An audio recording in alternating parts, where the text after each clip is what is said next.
तो यार ऐसे ऐसे सवाल पूछे जाएंगे आमिर खान से, मैंने सोचा नहीं था। और थंबनेल में जो आप लोगों ने देखा है, मैंने जो लिखा है, ये सवाल पूछा गया था आमिर खान से रजत सर द्वारा। अब यहाँ पे चीज़ें हुई क्या है वो मैं आप लोगों को प्रॉपर तरीके से बताऊंगा। अगर आपने शो देखा है तो मैं आप लोगों को एक्सप्लेन भी करूंगा, जिन्होंने नहीं देखा सारी चीज़ें बताऊंगा, जितने भी सवाल जवाब हुए। इवन यहाँ पे दो तीन चीज़ें और आई हैं नई निकल के सितारे ज़मीन पर को लेके, और जिसकी day one box office collection पे हम भी बात करने वाले हैं। सारी चीज़ें आप लोग सुनिए, मैं ज़्यादा आपको लोगों को टाइम ख़राब नहीं करूँगा। सबसे पहले मैं आप लोगों को बताता हूँ कि इस साल जो बड़ी बड़ी फिल्में आई हैं उनके नाम हैं छावा, सिकंदर, हाउसफुल 5, रेड 2 एंड स्काई फोर्स। ये कुछ ऐसी फिल्में हैं जो कि बड़े बड़े हीरो की और बड़ी बड़ी चली हुई हैं। इसमें से छावा करती है सबसे ज़्यादा 33 करोड़ 10 लाख का डे वन, ठीक है। सिकंदर ने करा 30 करोड़ 6 लाख रुपए का। हाउसफुल 5 जो अभी चल ही रही है सिनेमाघरों में 24 करोड़ 35 लाख का। रेड 2 ने करा 19 करोड़ 71 लाख का, जबकि सबसे कम स्काई फोर्स ने किया था 15 करोड़ 30 लाख रुपए का। अब बहुत से फैंस का ये कहना है कि क्या सितारे ज़मीन पर इन सभी मूवीज़ से डे वन का बॉक्स ऑफिस कलेक्शन कर सकती है, यानी कि मैंने जितने भी ये नाम लिए हैं इन सभी में सबसे ऊपर क्या सितारे आ सकती है, मतलब अभी तक की इस साल की नंबर वन मूवी सितारे बन सकती है। इसका भी जवाब रजत शर्मा ने दिया है। अब अगर रजत शर्मा की बात आई है तो भी मैं आप लोगों को करता हूँ, लेकिन यहाँ पे एक जो रणवीर सैनी साहब हैं, हालांकि स्पेशल ओलंपिक्स चैंपियन रह चुके हैं, उन्होंने फिल्म देखी है और बहुत से लोगों ने फिल्म देखी है। रजत सर ने भी फिल्म देखी है, इवन उन्होंने तो रिव्यू भी कर दिया है इसी पॉडकास्ट में, अपने इस शो में बताऊंगा क्या कहा है। यहाँ पे जो ओलंपिक्स चैंपियन है रणवीर सैनी करके, उन्होंने फिल्म के बारे में कहा है कि ये सिर्फ एक कहानी नहीं बल्कि उन तमाम लोगों की आवाज़ है जो चुप्पी में जीते हैं। ये दिलों को छुएगी और दिमाग को प्रेरित करेगी। ऐसा उन्होंने क्यों कहा है, ये बात रजत सर ने भी कही है और ये कहीं ना कहीं आमिर खान साहब ने भी बात की है। अब यहाँ पे सबसे पहली चीज़ ये है कि आमिर खान से इस पूरे के पूरे शो में सवाल कौन कौन से पूछे गए। सबसे पहला सवाल था, और यही चीज़ मैंने थंबनेल में भी लिखी है, कि आमिर देशभक्त नहीं है।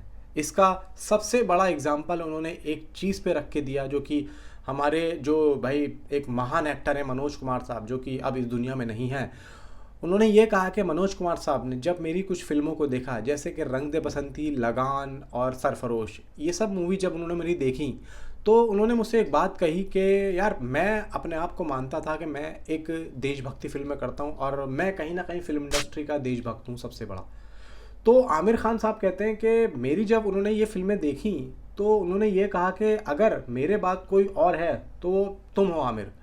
तो यहाँ पे जब लोगों ने जो वहाँ बैठे हैं शो में तालियां बजाते रहेगा ये बात को सुनने के बाद में, और ये चीज़ वो सारी बातें ख़त्म कर देती है कि आमिर खान एक देशभक्त नहीं है। पहलगाम हमले पे भी उन्होंने कहा कि मुझे बहुत बुरा लगा, जबकि रजत सर ने तो ये कहा कि जब ये सब हुआ और 12 घंटे के बाद में सितारे ज़मीन पर का ट्रेलर रिलीज़ हुआ, ये बात उन्होंने बहुत गलत की। इस बात के मैं बिल्कुल ही नहीं मानता हूँ।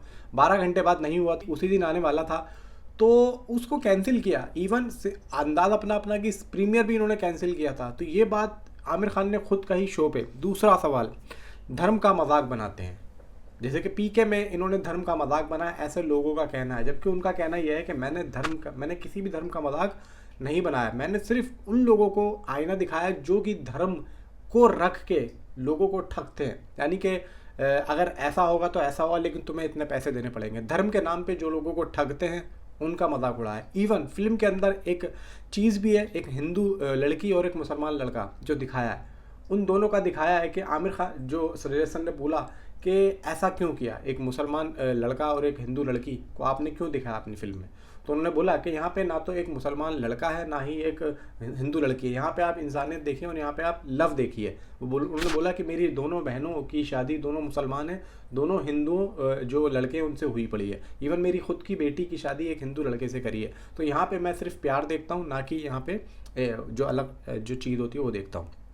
अब यहाँ पे बात आती है तीसरा सवाल, सबसे झगड़ा करते हैं। यहाँ पे रजत सर ने उनकी ही वाइफ से यहाँ पे बोल दिया, जो कि किरण राव है, कि आप जो है अपनी वाइफ से भी झगड़ते हैं। उन्होंने कहा कि नहीं भाई ऐसी कोई बात नहीं है, मैं अपनी वाइफ से नहीं झगड़ता हूँ। बात ये आती है कि जब मैंने ये फिल्म मतलब लाल सिंह चड्ढा छोड़ने की, मतलब लाल सिंह चड्ढा के बाद में फिल्म इंडस्ट्री छोड़ने की बात करी तो कहीं ना कहीं लोगों को बुरा लगा। इवन किरण को भी बुरा लगा और किरण रोने लगी।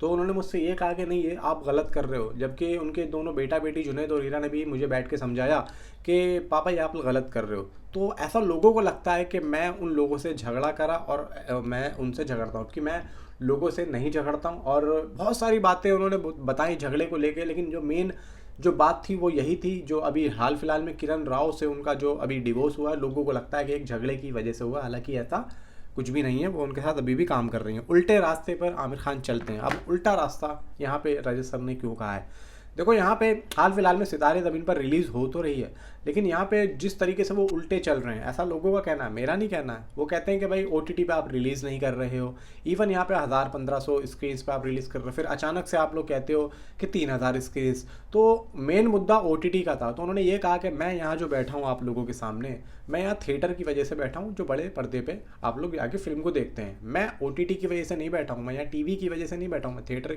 तो मैं यहाँ पे थिएटर को ही सबसे बड़ा मानता हूँ, और मैं अपनी फ़िल्म को सिर्फ और सिर्फ थिएटर में इसीलिए रिलीज़ कर रहा हूँ क्योंकि मैं थिएटर की और बड़े पर्दे की इज्जत करता हूँ। मैं थिएटर के साथ में गद्दारी नहीं कर सकता, उन्होंने ये कहा। और ये बात बहुत अहम बात है, जो आज के टाइम पे लोग बाग भूल चुके हैं। और जिस तरीके से वो थिएटर को छोड़ के OTT पे जा रहे हैं, ये चीज़ उन लोगों के लिए एक प्रेरणा है कि वो आमिर खान की इस बात को सुने और उस पर अमल करें। आमिर खान ने बहुत सुलझी हुई बातें करी, बहुत अहम बातें करी, जिसको देख के यहाँ पे लगता है कि हाँ, मैं अब ये कह सकता हूँ कि फिल्में सिर्फ थिएटर में रिलीज़ होनी चाहिए।